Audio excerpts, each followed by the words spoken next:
Oui, ce matin, on est heureux, on est heureux d'être affranchis, d'être libre, de dire Seigneur, on t'appartient, tu m'as libéré. Et ce matin, je veux chanter qui tu es, je veux chanter que tu es mon espoir, je veux chanter que tu ne failles pas, je veux chanter que tu es la lumière qui est venue un jour dans ma vie éclairer mes ténèbres, éclairer ma vision qui était perdue. Alors qu'on puisse peut-être se lever pour élever le Seigneur, élever le nom de ce Dieu qui ne faillit pas. Amen.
Mon secours est en toi.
chemin, mon destin, ton salut, mon refuge, tout est en toi, ta victoire, mon espoir, ton chemin, mon destin, ton salut, mon refuge, tout est en toi, ta victoire, mon espoir, ton chemin, mon destin, ton salut, mon refuge, tout est en toi, ta victoire, mon espoir, ton chemin, mon destin, ton salut, mon refuge, tout est en toi.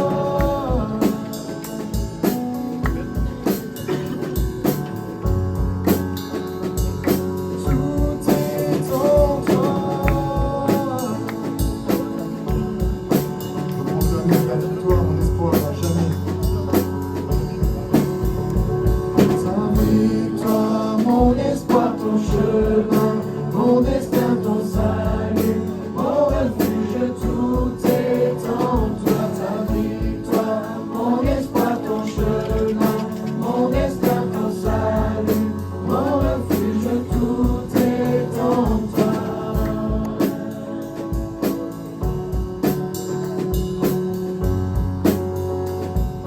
Tout est en toi.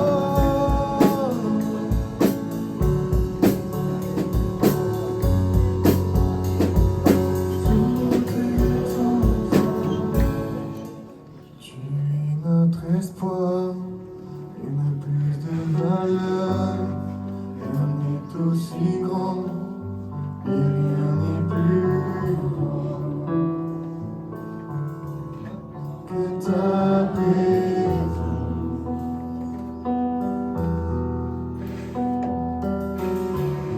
Chez vous j'ai goûté l'amour le plus doux, mon cœur est enfin libre et la honte disparaît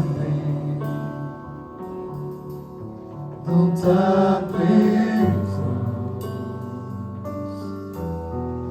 Saint-Esprit, Saint-Esprit, tu es le bienvenu, que ta présence vienne inonder ce lieu.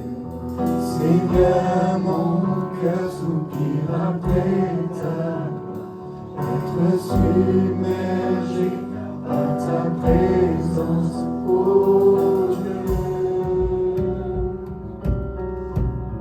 par ta présence, tu es notre espoir. Tu es notre espoir, rien n'a plus de valeur, rien n'est aussi grand, et rien n'est plus beau que ta présence.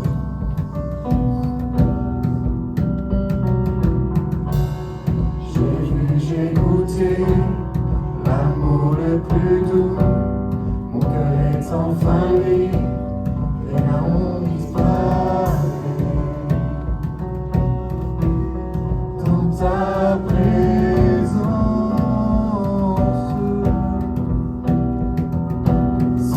Saint-Esprit, tu es le bienvenu, que ta présence vienne inonder ce lieu.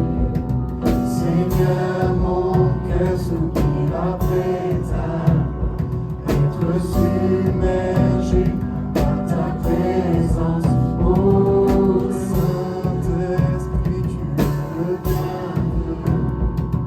que ta présence vienne inonder ce lieu. Seigneur, mon cœur soupire après ta gloire, être submergé par ta présence, ô Dieu. Par ta présence, nous avons soif de Dieu Saint-Esprit, viens inonder nos cœurs, nous sommes là devant toi,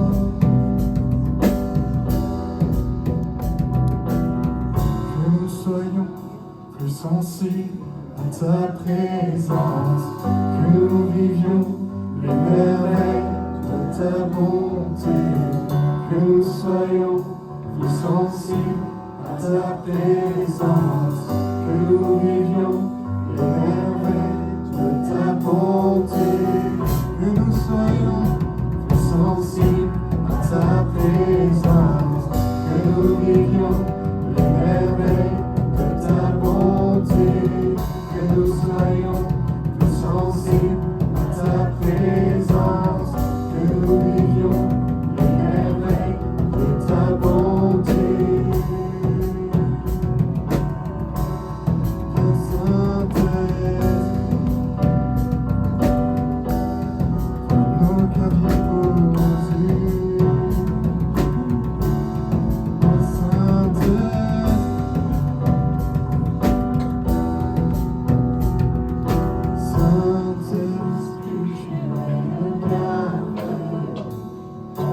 Ta présence vienne inonder ce lieu. Seigneur, mon cœur soupire après ta vie, être submergé par ta présence, oh Dieu. Ta présence, Jésus, j'ai ta présence. Mon bien-aimé, j'aime ta présence, Jésus, j'aime ta présence, mon bien-aimé, j'aime ta présence, Jésus, j'aime ta présence, mon bien-aimé.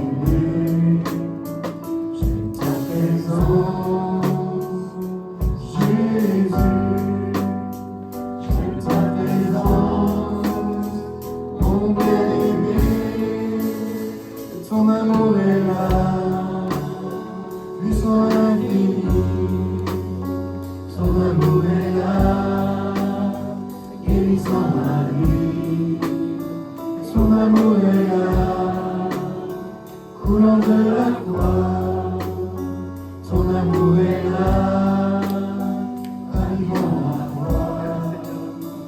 J'aime ta présence, Jésus. J'aime ta présence, mon bien-aimé. J'aime ta présence, Jésus. J'aime ta présence, mon bien-aimé. Ton esprit est là, Saint consolateur. Ton esprit est là, il est dans mon cœur. Ton esprit est là, conduit sur la terre. Ton esprit est là, révélant le Père. Ton amour est là, puissant infini. Ton amour est là, guérissant ma vie. Ton amour est là, coulant de la croix. Ton amour est là, ravivant ma foi. J'aime ta présence, Jésus. J'aime ta présence, mon bien-aimé. J'aime ta présence, Jésus. J'aime ta présence, mon bien-aimé. J'aime ta présence. Oui, c'est vrai, Seigneur, nous aimons ta présence, nous le chantons et nous ne sommes pas lassés de proclamer, Seigneur, que tu es notre Dieu, notre Sauveur, notre Seigneur, que tu es Esprit Saint, que tu es amour et que tu nous donnes le salut, Seigneur. Tu nous donnes cette relation avec toi, Seigneur. Tu nous appelles plus des serviteurs, des esclaves, tu nous appelles des amis. Quel privilège nous avons d'avoir un ami comme toi, un Père comme toi, qui prend soin de nous, qui prend soin de son Église. Merci encore, Seigneur, pour la louange, Seigneur, que nous pouvons être libres de proclamer pour toi, Seigneur, jusqu'au trône de la grâce. Seigneur, nous pouvons te dire, Seigneur, tous nos mots d'amour, tous nos remerciements, Seigneur, toute notre gratitude. Merci pour ce que tu fais pour chacun d'entre nous. Et Seigneur, nous ne voulons pas juste t'adorer pour ce que tu fais, mais nous voulons t'adorer et te louer pour qui tu es, Seigneur. Tu es l'unique Dieu vivant et vrai. Tu es la source de la vie, Seigneur. Tu es le créateur du ciel et de la terre. Tu nous as donné la vie, le mouvement et l'être. Et tu nous donnes, Seigneur, la vie éternelle. Amen. Merci, Seigneur. Alléluia, Seigneur. Merci. Amen. Alléluia. Je vous invite à rester dans cette attitude de foi, de contemplation. Je vais inviter mon frère Pierre et Benjamin pour se préparer. On va prendre le repas de la Sainte Seine. Au début de ce culte, on a introduit ce culte en parlant de l'apôtre Paul qui expliquait dans 2 Corinthiens 3 et 4, il expliquait le service des apôtres, le service des chrétiens, tout simplement le service de chacun des croyants.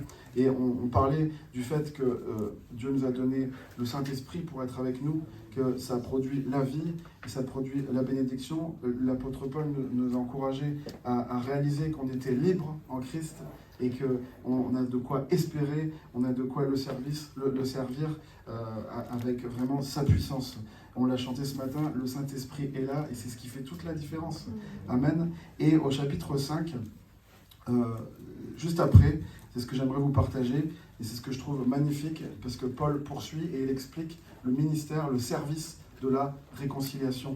Amen. Moi, c'est ce qui est le plus beau et c'est le but de l'Église, en fait, tout simplement, que le monde soit réconcilié avec Dieu, tout simplement. Et Paul explique ça de façon magnifique.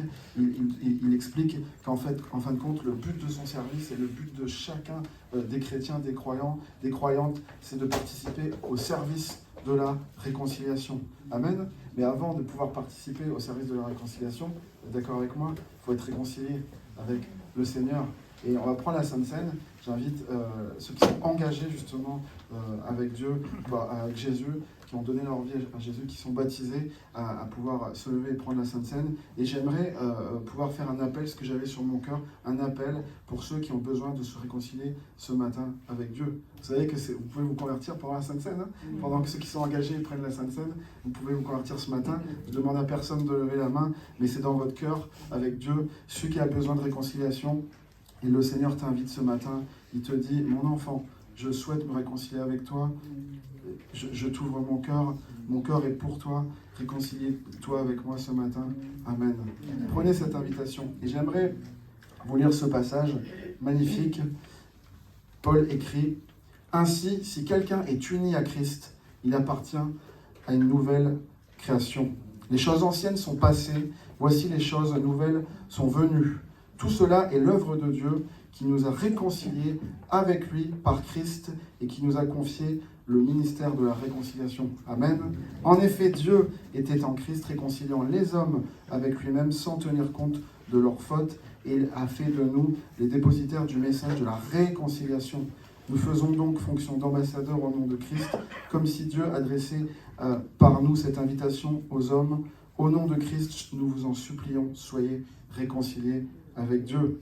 Celui qui était innocent de tout péché, Jésus, Dieu l'a condamné comme un pécheur à notre place pour que dans l'union avec Christ, nous recevions la justice que Dieu accorde. Amen. C'est le but de la Sainte Seine. On va se souvenir de cela, que Jésus est mort à la croix. Il est non seulement mort, mais il est ressuscité. C'est ce qui fait toute la différence, qui nous offre le salut et que nous puissions faire partie de ce service magnifique de la réconciliation pour que des hommes et des femmes soient réconciliés avec Dieu. Ensuite, ils deviennent des croyants. Ensuite, ils sont restaurés. Et ensuite, ils participent eux-mêmes à ce ministère de la réconciliation. C'est un cycle merveilleux que Dieu a prévu. C'est le plan de Dieu pour son Église. Faites-en partie. Amen. Merci pour ta parole, lumière donnée aux hommes, qui nous fait connaître le cœur de Dieu. J'aime ta parole, Seigneur. Merci pour ta parole. Merci pour ta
tous me dit mon Dieu, j'aime ta parole, Seigneur. Elle est ma vérité sur mon sentier, par elle je veux me laisser guider et faire ta volonté sans murmurer, en espérant dans ta bonté.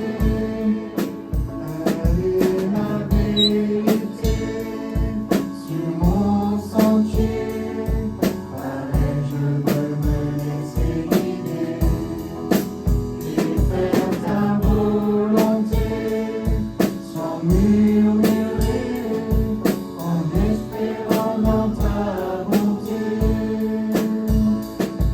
En espérant dans ta bonté, en espérant dans ta bonté. Amen, amen. Je vous invite à lire un verset pour commencer. Il se trouve dans le Nouveau Testament, dans l'évangile de Luc, au chapitre 23 et au verset 23. Luc, chapitre 23, verset 23. On est dans ce moment si particulier où Jésus-Christ est en train de s'offrir, de se donner quelques instants qui précèdent la croix. Luc, chapitre 23, verset 23. Mais ils insistèrent à grands cris, demandant qu'il fût crucifié, et leurs cris l'emportèrent. Mais ils insistèrent à grands cris, demandant qu'il fût crucifié, et leurs cris l'emportèrent.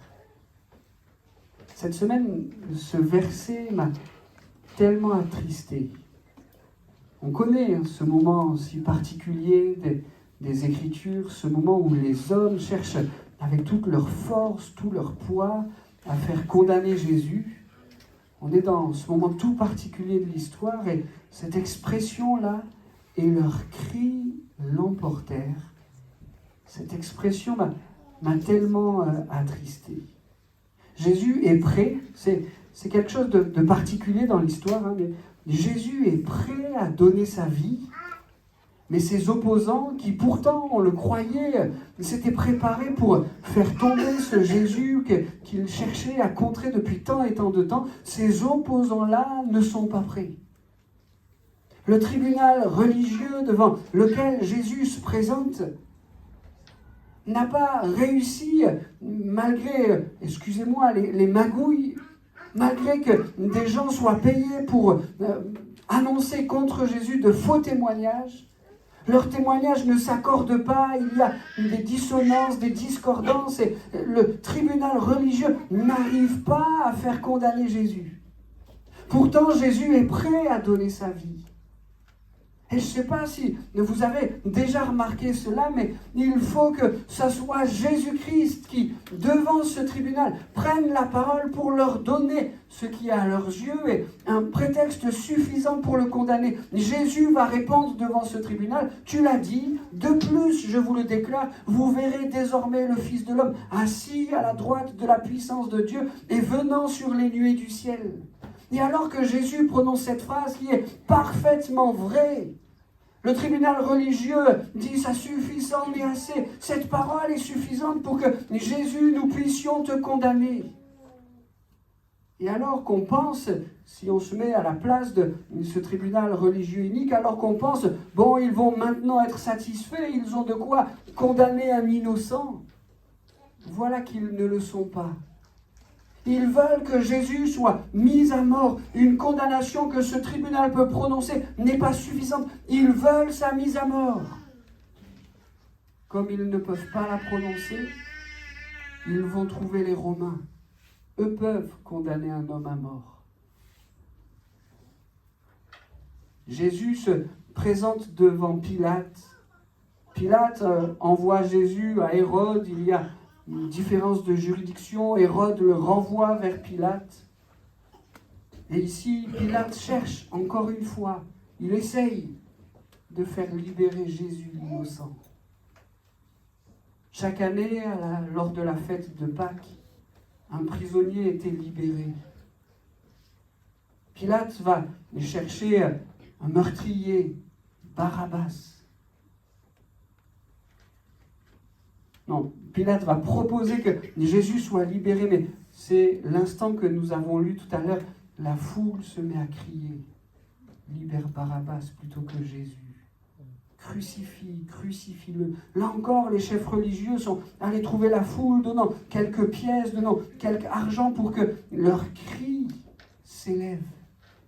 Crucifie-le. Crucifie-le. Et cette parole qui revient, et leurs cris l'emportèrent. Et leurs cris l'emportèrent. C'en est fait, Jésus va être crucifié. Rien n'est nouveau sous le soleil. Notre monde crie. Notre planète crie. Même récemment, lors d'une fête qui n'aurait dû être que sportive, notre monde a crié contre Jésus, peut-être comme un nouveau. Crucifie-le. Crucifie-le. Notre monde crie pour faire la guerre. On est au 21e siècle et il y a encore au moins 4 lieux de guerre sur notre planète. Israël, Hamas, Hezbollah, Ukraine, Russie, Arménie, Azerbaïdjan, Taïwan, Chine. Et je pense qu'on pourrait augmenter la liste. Notre monde crie à la guerre plutôt qu'à la paix. Notre monde crie d'ailleurs pas uniquement pour se rebeller contre Jésus, mais il crie aussi sa détresse. Notre monde crie encore au 21e siècle, il y a la famine, notre monde crie. Et quelquefois, ces cris ne sont pas simplement extérieurs à nous, mais quelquefois, notre détresse, notre souffrance nous fait nous aussi crier. J'en peux plus. Je suis épuisé. Je n'y arrive plus. Rien de nouveau sous le soleil. Notre monde crie. Et il y en a un, l'ennemi de nos âmes, qui travaille jour et nuit pour que ce soit ces cris-là qui l'emportent. Comme hier, alors que le tribunal religieux cherchait à faire condamner Jésus, il y en a un qui travaille, il y en a un qui met tout son poids pour que ce soit ces cris-là qui l'emportent. Ce verset est tellement actuel, encore aujourd'hui. Ce verset est tellement triste. Mais alors que ce verset me marquait, on pourrait peut-être dire, alors qu'il me marquait négativement, le Seigneur a placé sur mon cœur, 2 autres versets. Et je prie pour qu'ils vous fassent autant de bien que ce qu'ils m'ont fait du bien. Notre monde crie, et leurs cris l'emportèrent. Mais voilà avec quel équilibre la parole de Dieu nous présente les choses. Hébreux, chapitre 5, verset 7. Et on lira Marc 15, 37. D'abord, Hébreux, chapitre 5, verset 7.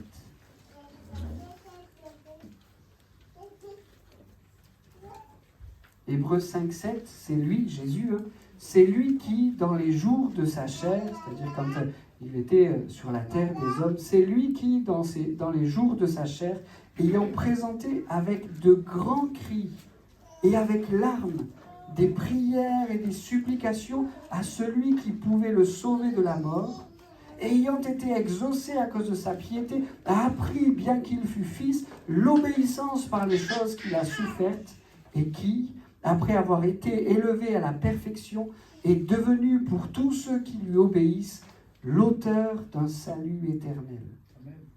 Et puis Marc, chapitre 15, verset 37. Mais Jésus, ayant poussé un grand cri, expira. Ces 2 passages m'ont fait tellement de bien, parce qu'en voyant à ces 2 reprises un Jésus qui crie, on comprend que ce sont ces cris-là qui au final l'emportent. C'est ces cris-là qui permettent à ce que la partie soit gagnée. Oui, notre monde crie, mais Jésus a crié plus fort. Mais le cri de Jésus a été plus puissant. Cela n'était pas de la même nature que les cris de ce monde. Ces cris-là n'étaient pas des cris de vengeance, ils n'étaient pas des cris pour la mort, c'était des cris pour l'amour, c'était des cris pour la vie, c'était des cris pour le pardon. Et regardez de quelle manière ces cris sont, le texte nous le dit, nous l'avons lu, sont prières et supplications. Par amour pour nous, Jésus a crié vers Dieu. Pour ceux qui étaient avec nous vendredi soir pour la réunion de service, nous avons médité ce moment où Jésus-Christ est dans le jardin de Gethsémane, sur son front comme des grumeaux de sang apparaissent, tant la tension du moment est importante. Et ce que l'auteur du livre aux Hébreux nous présente maintenant, c'est ce même moment. On est à quelques instants de la croix, la pression est importante sur Jésus-Christ, fils de Dieu, mais aussi fils de l'homme. La pression est sur lui importante, il va se donner, il va s'offrir, il crie à Dieu. J'aime la nuance, l'élément supplémentaire que l'auteur du livre aux Hébreux apporte. Ces cris, ces prières et ces supplications sont, c'est vrai, dans un premier temps, comme les évangiles nous le révèlent, pour que le Père éloigne cette coupe, mais Jésus dit, ta volonté et pas la mienne. Si tu désires que j'aille jusqu'au bout de la croix, j'irai, et on sait que c'est ce qu'il a fait. Mais l'auteur du livre aux Hébreux dit que ces cris-là ont été exaucés, Dieu l'a sauvé de la mort, non pas en lui épargnant la croix, il fallait que Jésus-Christ aille jusqu'au bout, mais en le ressuscitant d'entre les morts. Ces cris-là que Jésus a poussés dans le jardin de Gethsémane, Dieu les a exaucés. Jésus est allé jusqu'au bout de la croix. Il est mort, il a bu la coupe que le Père lui proposait, mais Dieu l'a ressuscité. Et le cri qu'il prononce alors qu'il est sur la croix, alors qu'il expire, n'est pas un cri de défaite, n'est pas un cri qui pourrait être interprété comme le monde a gagné, les cris de ce monde l'ont emporté, mais le cri qu'il prononce à la croix quand Jésus-Christ est en train d'expirer est un cri de victoire. C'est un cri qui n'est pas de la même nature que ceux de ce monde. Ça n'est pas un cri de vengeance, ça n'est pas un cri de défaite, ça n'est pas un cri simplement de douleur, mais c'est un cri de victoire. Jésus-Christ est allé jusqu'au bout de la croix. Se chargeant de nos fautes, de nos iniquités, il en a payé le prix de sa vie, le prix fort. Il s'est donné pour que nous soyons réconciliés. Et si, quelques instants auparavant, on pouvait dire les cris de ce monde l'emportèrent, ici, alors que Jésus-Christ meurt, et que Dieu le Père s'apprête à le ressusciter, on peut dire, on peut assurer avec force que c'est le cri de Jésus qui l'emporte.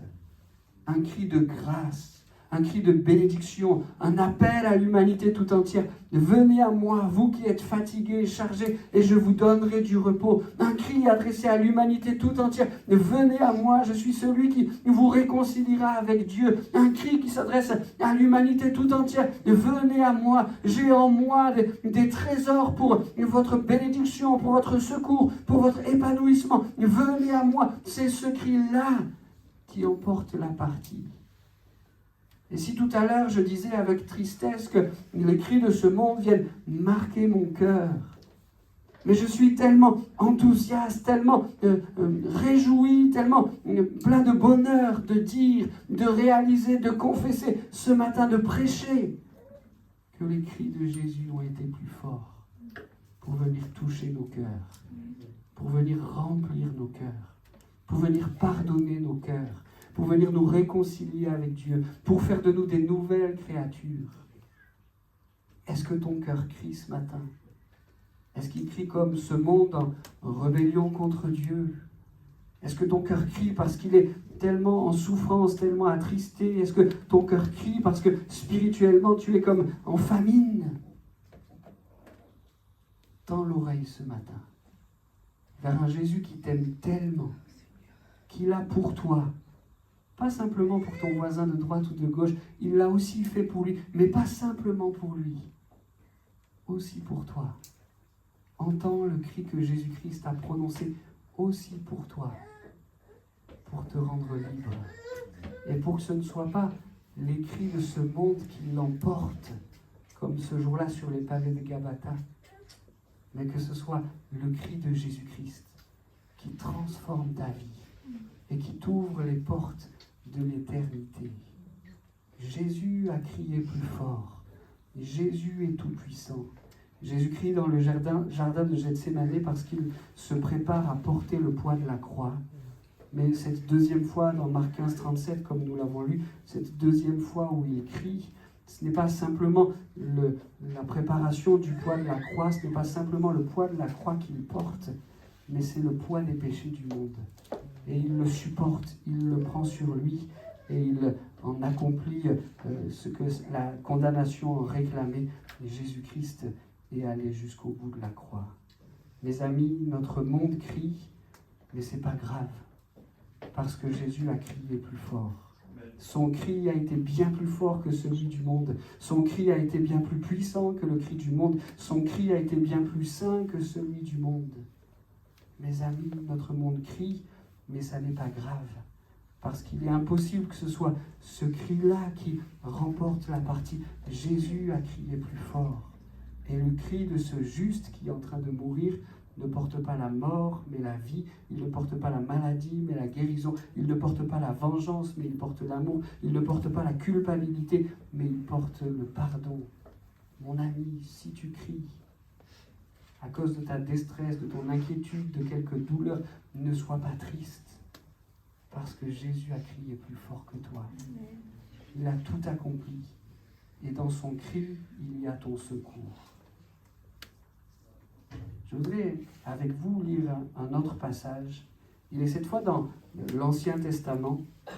On est dans le livre du prophète Zacharie, au chapitre 9 et au verset 9.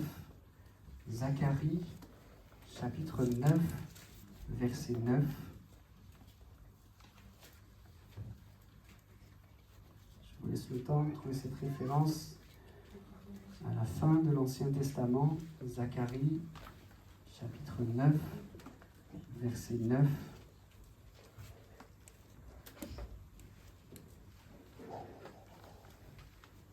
Sois transportée d'allégresse, fille de Sion. Pousse des cris de joie, fille de Jérusalem. Voici ton roi vient à toi. Il est juste et victorieux. Il est humble et monté sur un âne, le petit d'une ânesse. Je relis le début de ce verset. Sois transportée d'allégresse, fille de Sion. Pousse des cris de joie, fille de Jérusalem. Amen. Notre monde crie. Et si on n'a pas de foi, on pourrait croire que c'est ces cris qui vont l'emporter. Mais quand on regarde à Jésus-Christ, on comprend qu'il a tout accompli, pour que ce ne soit pas les cris du monde qui l'emportent, mais son œuvre toute puissante pour le salut, pour la réconciliation et pour l'éternité. Le troisième point de cette méditation est de réaliser et de comprendre que nous pouvons pousser des cris de joie. Je ne parle pas de décibels, il ne s'agit pas ici qu'on agite les bras en l'air et qu'on se mette à hurler, je ne parle pas de décibels. Mais nous pouvons, Église de Jésus-Christ, pousser des cris de joie. Revenons au contexte de ce verset. Le peuple de Dieu est depuis des années maintenant en exil. Et la période qu'il connaît, la période qu'il traverse est morose. Certains pensent même que c'en est fini du peuple de Dieu. C'est vrai, on a entendu dire que plusieurs sont retournés à Jérusalem. Ils ont été autorisés par le roi Cyrus de rebâtir la ville, même avec les deniers du roi. Ils ont entamé ce travail-là, mais c'est tellement difficile de se réjouir parce que les oppositions sont nombreuses, elles sont incessantes. Et alors qu'il y a comme une avancée, voilà, qu'on a l'impression de faire un pas en avant, 2 pas en arrière, c'est difficile de se réjouir. Mais dans ce contexte-là, le prophète Zacharie va prononcer cette parole tellement importante. Sois transporté d'allégresse, fille de Sion. Pousse des cris de joie, fille de Jérusalem. Et il explique la raison de cette invitation. C'est Jésus vient. Il arrive. Sois transporté d'allégresse parce que si tu regardes la situation avec les yeux de la foi, tu verras toutes les grâces, toutes les bénédictions que Dieu a prévues sur toi, fille de Sion, fille de Jérusalem. Et alors ton cœur ne sera pas morose à cause de la situation et les oppositions actuelles, mais alors ton cœur sera transporté en allégresse parce que tu verras par la foi que le chemin sur lequel tu es en train de marcher est un chemin de bénédiction pour une et glorieuse raison. Jésus-Christ vient. Quel enseignement pour nous ce matin. Je ne sais pas quel est ton contexte. Je ne sais pas si tu as le sentiment d'être en exil ou au contraire dans un moment de victoire et de réjouissance. Mais je sais que tu peux faire le choix de répondre à cette invitation du prophète Zacharie et de dire « Je veux regarder ma situation, non pas avec mes yeux physiques, mais avec les yeux de la foi. » Et parce que Jésus-Christ est venu, ici, ils annonçaient Jésus-Christ venir monter sur le dos d'une ânesse pour donner sa vie. Et nous pouvons regarder pour nous Jésus qui est venu, mais aussi Jésus qui va revenir pour chercher son Église et l'emmener dans la gloire. Et donc, quel que soit notre contexte, quelle que soit notre situation, et peut-être même si elle est à un caractère morose, mon frère, ma sœur, ce matin, alors que tu es sous le regard du Maître, comme à chaque instant de ta vie d'ailleurs, tu peux plier les genoux et dire « Mon cœur, réjouis-toi. Regarde par la foi ce que Dieu a d'avance préparé pour toi. » Et le don spirituel de tout à l'heure était comme une invitation à cela. Regarde ce que Dieu a déjà fait pour toi. Tu es fille, fils de Dieu. Regarde ta vie, non pas avec les lunettes de la morosité que ta situation pourrait proposer, mais regarde-la au travers de Jésus-Christ. Regarde-la avec les yeux de la foi. Réjouis-toi. Sois transporté d'allégresse. J'aime cette expression. Sois transporté d'allégresse. Réjouis-toi. Et encore une fois, pousse des cris de joie.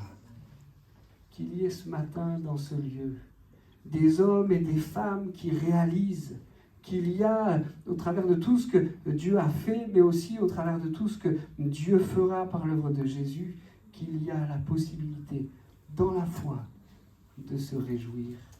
Amen. Je ne sais pas comment les hommes et les femmes ont réagi à cette parole de Zacharie. Qu'est-ce que tu fais, Zacharie? Qu'est-ce que tu nous dis? Comment tu veux qu'on se réjouisse? On a essayé de le faire, on pensait que ça y est, c'était libéré, mais voilà les oppositions, voilà les armées qui essayent de nous faire reculer, voilà toute cette situation. Et toi, tu nous dis, pousser des cris d'allégresse, des cris de joie, entonner des chants de reconnaissance. Je ne sais pas comment ils ont pris cette parole, mais je sais comment j'ai envie de l'apprendre. Seigneur, je veux l'apprendre par la foi. Tu as préparé pour chacun de nous des choses excellentes. Notre roi vient, humble, monté sur un ânon, le petit d'une ânesse. Et il vient apporter, il vient les bras chargés de ses grâces, de ses bénédictions, de son pardon, de son salut. Réjouis-toi, sois transporté d'allégresse, fille de Sion. Pousse des cris de joie. Voici, ton roi vient à toi. Amen. Que l'église de Bolène soit ce matin un lieu où on entende des cris. Encore une fois, je ne parle pas de décibels, mais pas les cris de ce monde, Pas ceux qui tout à l'heure l'emportèrent pour que Jésus-Christ soit condamné, mais qu'il y ait au milieu de l'église de Molène ce matin des cris de joie, des cris que nous font pousser la foi. Jésus-Christ est avec nous, il ne nous abandonnera pas, il accompagnera chacun de nos pas, de son secours, de son soutien, de ses bénédictions, des fruits abondants qu'il a d'avance préparés pour nous. Ces cris-là, poussés par la foi, ils amènent la victoire. Laissons nos douleurs, laissons nos peurs, laissons nos angoisses et par la foi, crions de joie. Amen. Amen. Et puis, ce sera le quatrième et dernier point de cette prédication que le Seigneur a placé sur mon cœur. C'est Dieu veut te donner des raisons de crier de joie. Le point précédent était la foi nous pousse à crier de joie. On va regarder à ce que Dieu va faire. Ici, c'est comme s'il y avait une invitation à regarder à ce que Dieu a déjà fait. Lévitique chapitre 9, verset 24. On est encore dans l'Ancien Testament, dans un moment tout particulier, pendant que vous cherchez cette référence, et je l'explique rapidement, ce contexte, Lévitique chapitre 9, verset 24. Le peuple est dans le désert. C'est là aussi un contexte qui aurait pu pousser à quelques morosités. Le peuple est dans le désert et Dieu a dit à Moïse, construisez-moi un tabernacle, un lieu où ma présence pourra demeurer, pourra reposer. Et alors que le peuple s'est attelé à la tâche, c'est maintenant le jour où, pour la première fois, ce tabernacle est mis en fonction. Et voyons ensemble ce qui va se passer. Lévitique chapitre 9, verset 24. Le feu sortit de devant l'Éternel et consuma sur l'autel l'holocauste et les graisses. Tout le peuple le vit et ils poussèrent des cris de joie et se jetèrent sur leurs faces. Ici, ce n'est pas des cris de foi comme ceux que nous avons partagés tout à l'heure avec l'invitation du prophète Zacharie. Ce n'est pas des cris de foi qui sont poussés avant l'exaucement, mais c'est des cris de joie parce que Dieu a exaucé. Le tabernacle a été construit. Ça a demandé du travail. Ça a demandé quelques gouttes de sueur. Ça a demandé quelques sacrifices. Ça a demandé que le peuple puisse s'unir ensemble avec un projet commun. Ça a demandé à ce qu'il y en ait qui se lèvent. Ils avaient entre leurs mains, parce que Dieu leur avait confié quelques talents. Ils savaient travailler les métaux précieux. D'autres savaient travailler le bois et les tentures, etc. Et ils se sont mis au travail. Ils ont cherché à ensemble obéir à ce que Dieu réclamait. Alors qu'au beau milieu du désert, on entend des bruits de scie, on entend les bruits de marteau pour ciseler l'or, on entend la cloueuse électrique ou air comprimé, etc. Alors que le peuple est au travail, ça y est, le labeur est terminé, la tâche est finie. Et quand on prend un peu de recul et qu'on regarde le tabernacle, on dit « Ah, c'est chouette quand même !» Mais c'était rien comparé à ce qu'ils allaient voir de leurs yeux. C'est le premier jour. Le jour où ce tabernacle est mis en fonction.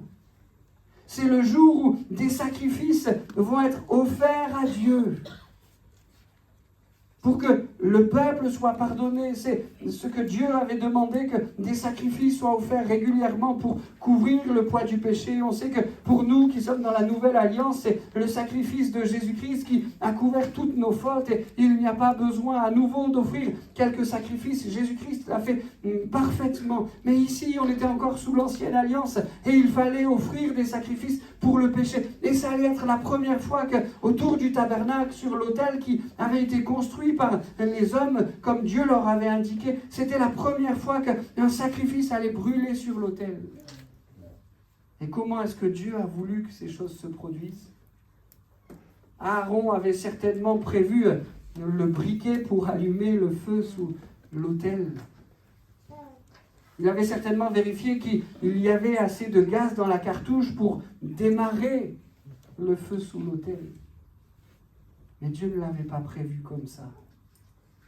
Le texte que nous avons lu le signale, le feu sortit de devant l'Éternel et consuma sur l'autel l'holocauste et les graisses. Le texte poursuit en disant, tout le peuple le vit Et ils poussèrent des cris de joie et se jetèrent sur leurs faces. Dieu était en train de montrer qu'il agréait non seulement ce tabernacle qui était construit, sa présence descend, Dieu est là au milieu du peuple, mais Dieu montrait aussi qu'il agréait le sacrifice qui avait été présenté et qu'il décidait, qu'il choisissait de couvrir le péché du peuple. Pour eux, jusqu'au prochain sacrifice, mais pour nous, à cause de l'œuvre de Jésus, qu'il acceptait de couvrir le péché de manière définitive pour celui ou celle qui s'approcherait de Jésus dans la repentance. Jésus, je te demande pardon, viens purifier mon cœur. Jésus a montré que ce sacrifice-là était agréé. Merci Seigneur pour cela. Ici donc, ça ne sont pas les cris de foi pour ce que Jésus va faire qui retentissent, mais ce sont des cris de joie parce que Dieu a exaucé, parce que Dieu s'est montré, parce que Dieu a apporté la preuve que leur péché était pardonné. Dieu veut te donner, Dieu veut te redonner ce matin des raisons de pousser des cris de joie. Ne regarde pas au désert ou au sacrifice ou au labeur que cela aurait pu te réclamer, mais regarde à une seule chose, la présence de ton Sauveur.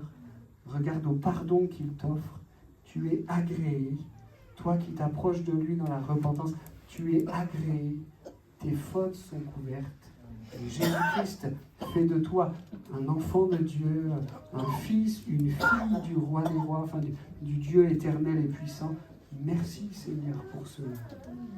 Et si le peuple hier, au milieu de ce désert, a été confondu par cette grâce immense, cette bénédiction incroyable, si le peuple hier dans ce désert s'est mis à pousser des cris de joie devant la grandeur, devant l'immensité de la grâce qui leur était faite, imaginons-nous quelques instants, notre sacrifice est agréé, Dieu est là, il est au milieu de nous, il pardonne nos fautes, il pardonne nos iniquités.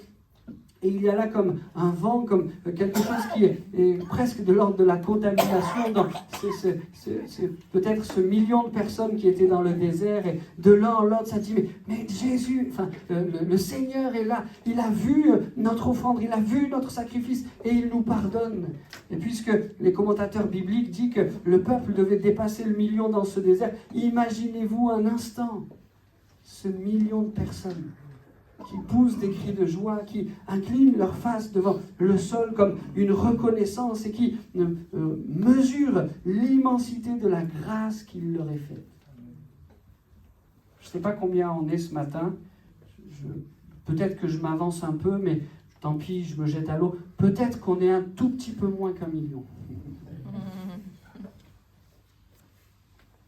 Mais nous pouvons pousser les mêmes cris de joie. Parce que le Seigneur a agréé le sacrifice de Jésus-Christ. Il est allé jusqu'au bout. Et ce matin, il nous donne encore une raison de pousser les cris de joie. Il a agréé le sacrifice de Jésus. Il nous a pardonnés. Il nous a réconciliés avec Dieu.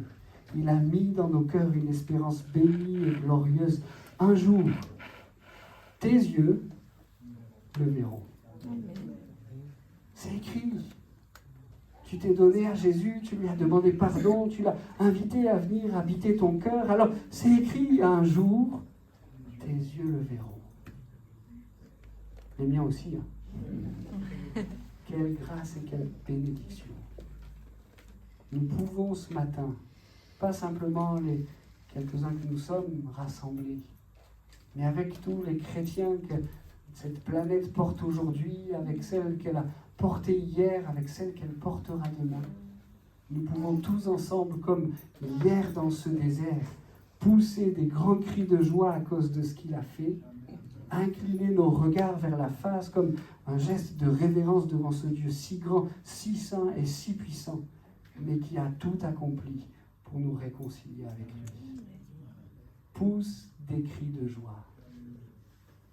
Et j'aimerais qu'on puisse réaliser ce matin que si le premier texte qui a été déposé sur mon cœur et dans un deuxième temps sur les vôtres paraissait tellement triste, et ses cris l'emportèrent.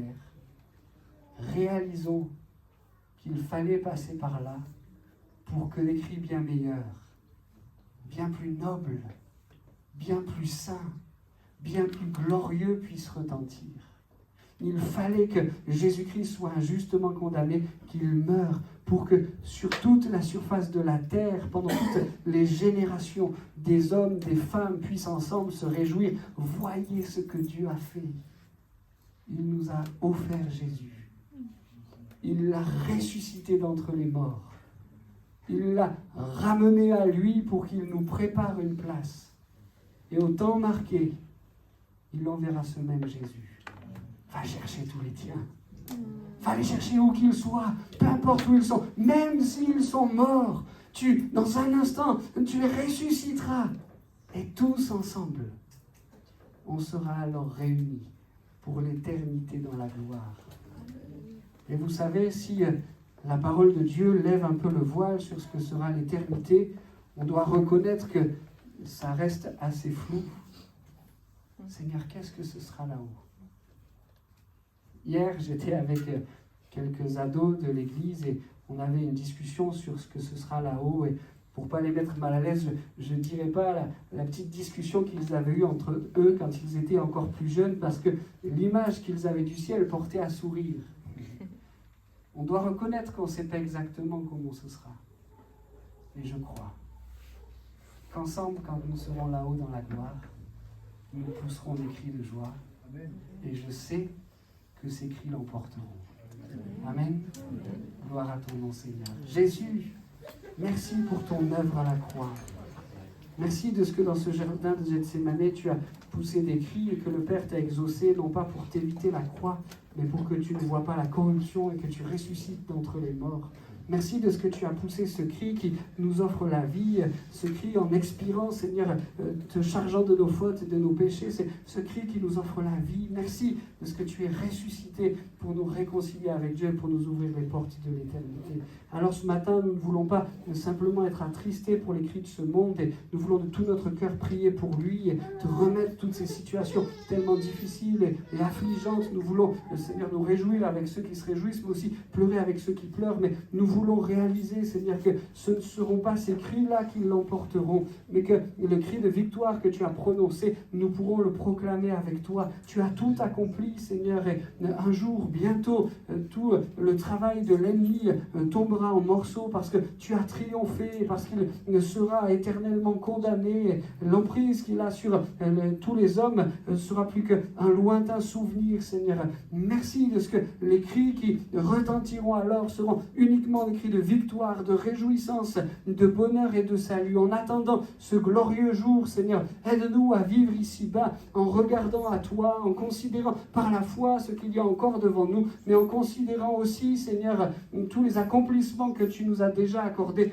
pour faire de nous des enfants de Dieu. Fais de nous des hommes et des femmes qui sont remplis de ces cris de joie, de cette réjouissance, de cette grâce que tu veux faire retentir. Merci, Seigneur, de ce que tu es ce Dieu qui nous accompagne. Merci de ce que tu es ce Dieu puissant. Nous t'aimons, Seigneur, nous t'aimons de tout notre cœur.